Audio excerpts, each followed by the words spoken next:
2022 is a year where again the city proves to be resilient, strong, that can-do spirit. The sky is blue, and it's up to you.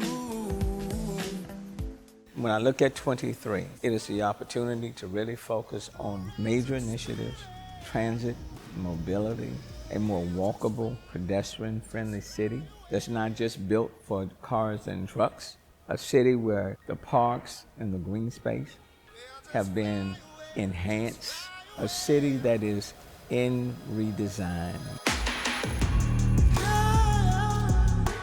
We said we wanted to build about 3,000 single-family homes, 7,000 multifamily units, complete communities. We have effectively housed 65% of those who were homeless on our streets. Sunnyside comes to mind, the largest urban solar farm. So we're moving forward on that. We want to continue to reduce homelessness. And at the same time, we want to add to the inventory of housing, affordable housing for people in our city. Housing, homeless initiatives continue to improve. I'm proud of the steps we're moving.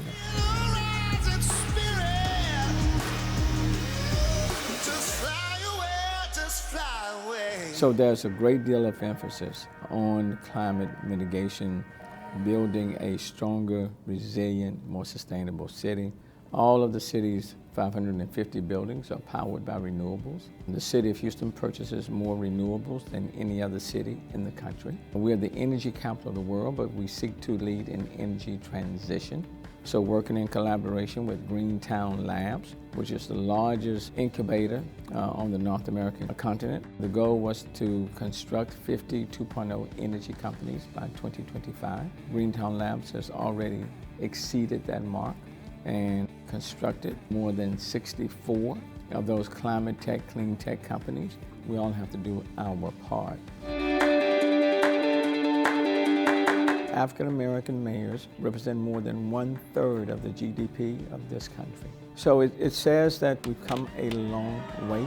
We have much to be proud of. And it's also, I think, a positive note for this country, because at this defining moment, the people are willing to trust people who look like me to run their cities.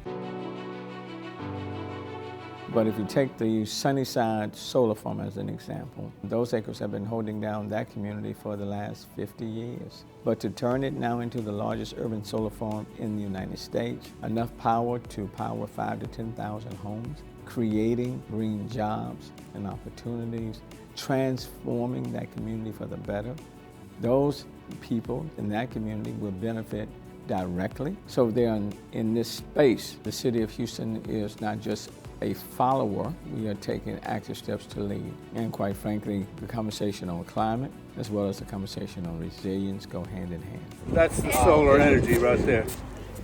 You know, going back to January to where we are now, the city has proven to be resilient. We've dealt with a lot. We've come through a lot. We have not seen Houston homicide numbers like we're seeing now. And the search is on an for that astounding shooter. 54%. I'm damn tired of it. On February the 2nd of this year, we put forth our One Safe Houston plan, which is highly comprehensive and holistic. So we will use the tools that we have to clamp down on establishments, on businesses where there are repeated acts of violence that's taking place that's unacceptable in our city. One Safe Houston is a holistic approach to public safety, not just one or two steps. It provides more boots on the ground, 125 additional officers through overtime, greater use of technology. We're providing more park rangers, see that our parks and green spaces are more protected, more secure.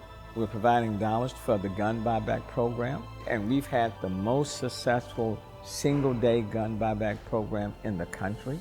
And then at the same time, we're providing more dollars for crisis intervention. As of this interview, we're down 10%. The response is that Houston is much, much safer after One Safe Houston.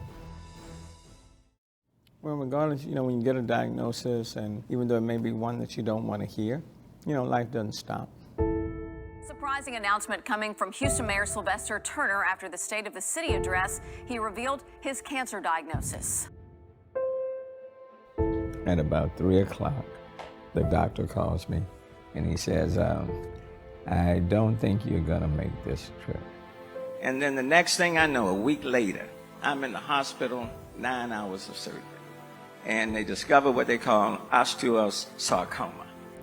You know, you can get a diagnosis and you can be so overwhelmed and become paralyzed you don't move. You know, the city has faced major storms and many people have lost a lot. Life doesn't stop. What I've repeatedly said to people in this city is that we are going to get through it. Tomorrow, as my mom would say, tomorrow will be better. Are you the captain of resilience that you have manifested yourself in these press conferences? And part of being resilient are the challenges we face personally. So who are we going to be? For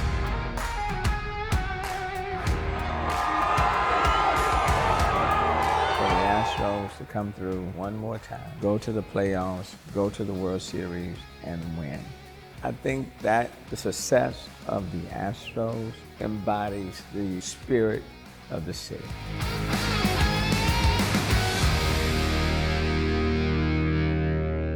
In terms of, being remembered, I showed up and I did my job. That I gave to this city all that I had, and that I left a city in better shape than the city I inherited. And I kept a very diverse city. I kept it together. That I served the entire city, and I served the city well. I'm good with that. It has been an honor. And it's time for this interview to come to an end because you need to get back to work.